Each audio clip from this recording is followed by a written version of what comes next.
Have you ever stood on the edge of despair, heart heavy, world crumbling, and wondered if one fleeting moment, one stranger's glance could rewrite your fate? What if I told you that kindness isn't just a spark, it's a lifeline? Today I want to share a story that will touch your heart, the stranger who saved his life. It's about unexpected help, the quiet power of fate, and why we should all be that stranger for someone else. Let me take you back to a rainy autumn evening in a forgotten corner of Chicago. His name was Alex, mid-40s, once a dreamer with a laugh that lit up rooms. But life had a way of dimming lights. He'd lost his job to a brutal layoff, his wife had walked out with their 2 kids, and the bills? They piled up like unspoken regrets. That night, Alex wandered the fog-shrouded streets, coat soaked, soul adrift. He ended up at the old steel bridge over the Chicago River, the kind locals whispered about, where shadows swallowed secrets.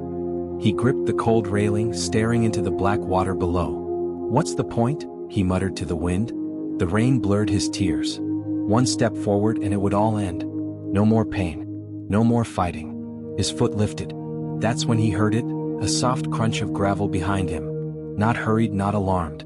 Just present. "Rough night for fishing, huh?" a voice said, calm as a summer breeze. Alex froze. He turned to see a man, mid-60s maybe, with salt and pepper hair under a worn fedora, hands stuffed in the pockets of a threadbare trench coat. No umbrella. No judgment. Just a stranger standing there like he'd been expected. I wasn't fishing," Alex stammered, voice cracking. The man nodded as if he'd heard that line 1,000 times. "Mind if I join you? Name's Elias. Saw you from across the street, looked like you could use a witness." "Witness?" Alex wanted to laugh or scream, but instead he just stayed. Elias didn't pry. He pulled a crumpled pack of smokes from his pocket, offered one, but Alex waved it off. Instead they talked. About the rain.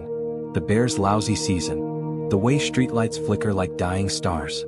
Minutes stretched into an hour. Elias shared scraps of his own story.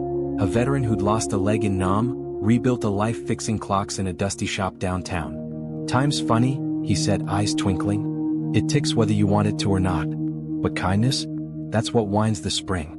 One day a lady bought a broken watch for me, not to fix, just to say thanks for holding the door. Saved me from my own dark river." Alex listened, really listened for the first time in months. No pity. No advice. Just space to breathe. As the rain eased, Elias clapped Alex on the shoulder. "Hey kid, there's a diner around the corner. Apple pie's lousy but the coffee's hot. My treat. Fate's got a funny way of showing up uninvited." Alex hesitated, then followed. Over that steaming mug, words tumbled out. His failures, his fears. Elias didn't fix them. He just nodded. And in his pocket? He slipped a faded business card. "Elias's Clockworks, we make time matter. Come by tomorrow. I need a hand with some shelves. Pays cash." Friends, this is the heart-touching truth. We're all one stranger away from salvation.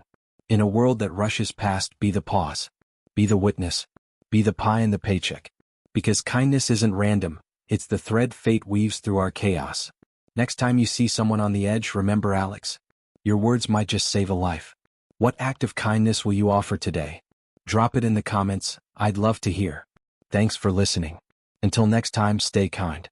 Stay connected.